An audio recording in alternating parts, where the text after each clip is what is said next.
Hello ladies and gentleman, boys and girls, তোমরা সবাই কেমন আছো? আশা করি প্রত্যেকে ভালো আছো। আর আমি চাইবো তোমরা সবসময় ভালো থেকো, সুস্থ থেকো। বন্ধুরা, তোমরা যারা 2025-এর 30শে নভেম্বর ডাব্লিউবিপি প্রিলিমিনারি এক্সাম দিয়ে এসেছো, তোমাদের জন্য এই ভিডিওটি অত্যন্ত গুরুত্বপূর্ণ। কারণ আজকের এই ভিডিওটিতে আমি তোমাদের জানাবো তোমাদের ডাব্লিউবিপির ফাইনাল কাট অফ মার্কস কত হবে, এবং তোমাদের রেজাল্ট কবে পাবলিশ হবে, এবং তোমাদের মার্ক কবে থেকে শুরু হবে, ইত্যাদি সমস্ত কিছু তথ্য আজকের এই ভিডিওটিতে আমি তোমাদেরকে বিস্তারিতভাবে জানাবো। তো তোমাদের রিকোয়েস্ট করবো এই ভিডিওটি 1 সেকেন্ডের জন্য স্কিপ না করে পুরোটাই দেখার জন্য। আর তোমরা যদি আমার এই ইউটিউব চ্যানেলে নতুন হয়ে থাকো, তো চ্যানেলটিকে অবশ্যই সাবস্ক্রাইব করবে, কারণ তোমাদের একটি মূল্যবান সাবস্ক্রাইব এই চ্যানেলের জন্য অত্যন্ত গুরুত্বপূর্ণ। আর চ্যানেল সাবস্ক্রাইব করতে কোনো রকম টাকা পয়সা লাগে না, তো তোমরা সবাই প্লিজ চ্যানেলটিকে অবশ্যই সাবস্ক্রাইব করে দেবে। তো বন্ধুরা, দেরি না করে চলো শুরু করা যাক। তো বন্ধুরা, প্রথমত আমাদের জানতে হবে ডাব্লিউবিপির ফর্ম ফিল আপ শুরু হয়েছিল 2024 সালে।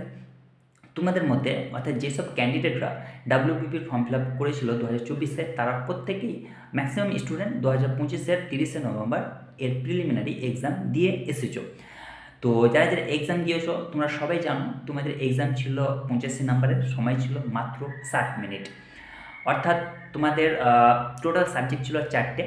ম্যাথ ছিল 25, রিজনিং ছিল 25, জিকে ছিল 25, আর 10 নম্বর ছিল ইংলিশ। এই 4টে সাবজেক্ট মিলে তোমাদের মার্কস ছিল 85, আর সময় ছিল মাত্র 1 ঘন্টা অর্থাৎ 60 মিনিট। তো বন্ধুরা, তোমাদের মধ্যে যারা জেনারেল ক্যাটাগরি রয়েছে, ওবিসি রয়েছে, এসটি এসসি রয়েছে, তোমাদের কত এই 85-র মধ্যে অর্থাৎ আউট অফ 50-এর মধ্যে কত নাম্বার পেলে তোমরা এর পরবর্তী রাউন্ডে সিলেক্ট হবে, তো আমি তোমাদেরকে বিস্তারিতভাবে জানিয়ে দিই। তো দেখো, প্রথমত আমি জানাই জেনারেল ক্যাটাগরিতে, কারণ জেনারেল ক্যাটাগরিতে cut off each and every government এক্সামে হাই যায়। সো জেনারেল ক্যাটাগরি প্রথমে বলছি। তো জেনারেল ক্যাটাগরিতে কাট অফটা যাবে তোমার 85 নাম্বারের মধ্যে, অর্থাৎ আউট অফ 85-এর মধ্যে 45 থেকে 50। হ্যাঁ বন্ধুরা, এবার কম্পিটিশান কিন্তু খুবই টাফ। হিউজ ক্যান্ডিডেট ছিল, যদিও এক্সামটা খুবই টাফ ছিল আর সময়টা কিন্তু খুবই কম ছিল, সেহেতু সেই হিসাবে বিবেচনা করেও তোমাদের কাট অফটা কিন্তু একটু হাই যাবে। কারণ জেনারেল ক্যাটাগরিদের কিছু করার নেই, তোমাদের ব্যথাটা বুঝতে পারছি।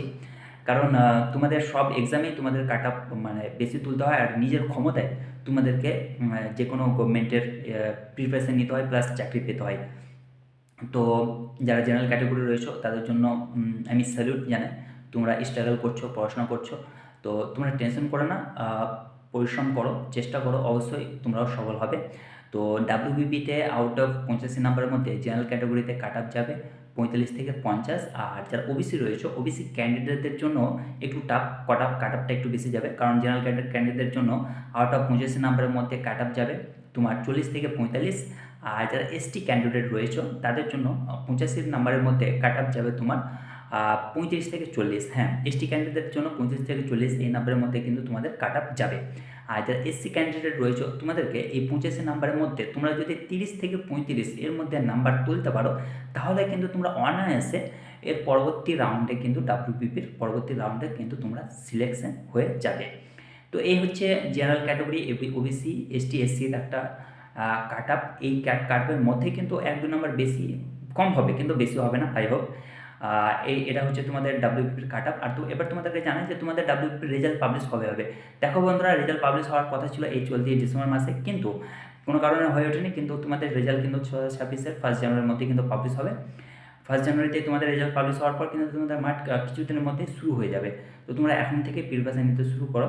তো বন্ধুরা, ডাব্লিউবিপির কনস্টেবল এক্সামের এই হচ্ছে একটা ছোটো আপডেট। আশা করি ভিডিওটি ভালো লেগেছে। ভিডিওটি ভালো লাগলে ভিডিওটিকে অবশ্যই লাইক করবে, বন্ধুদের মাঝে শেয়ার করবে, আর চ্যানেলটিকে অবশ্যই সাবস্ক্রাইব করবে। ভালো থাকো, সুস্থ থাকো, ধন্যবাদ।